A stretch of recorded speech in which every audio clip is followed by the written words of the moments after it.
Good morning. Winter's back here in Wisconsin. Freeze warnings after a couple of days of upper 80s. It's just the way it is around here. The heat reminded me that we can be thirsty. We can be looking for a glass of something cool and tall. And yet, today, I'm thirsty for a hot cup of coffee or tea. Things change in life, but we're always thirsty. For what are we thirsty? Are we thirsty for something better, something new, something that will feel good, something that'll make me feel better? Or are we thirsty for God, for His promises, for His goodness? Are we thirsty for the things of the Lord that will bring us closer to God and His guidance and His love and His comfort in trials and times when weather turns bad, or our job is a challenge, or people are a challenge or difficult? So many things happen in our life that are difficult or uncertain. Uncertainty creates difficulty.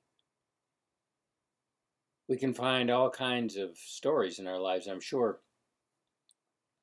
I choose a story that has several meanings, but I love to fly fish in southwestern Wisconsin or Montana, where one of my sons lived, and both of them did live there. There are many streams, and the Great Mo or Missouri River is a huge fishery, and it's a beautiful place. I fished in July there, where the temperatures can soar into the hundreds.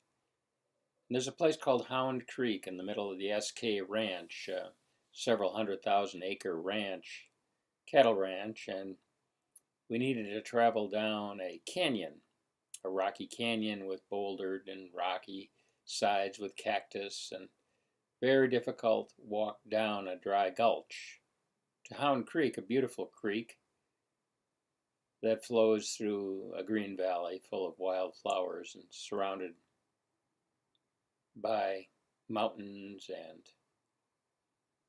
pine trees. It's beautiful, and the water riffles through it, bubbling. The springs, the sound of birds. It's a beautiful thing.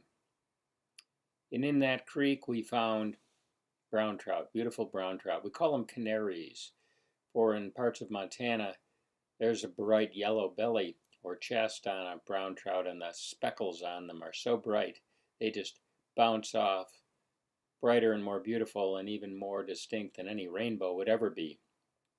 They're a great quarry, and we fish and let them go, except maybe keep one or two for dinner, charcoal grilled.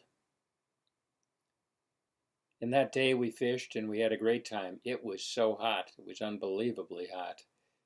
We ran into rattlesnakes. That's not uncommon on a hot day, as they're looking for some way to quench their thirst and not dry up.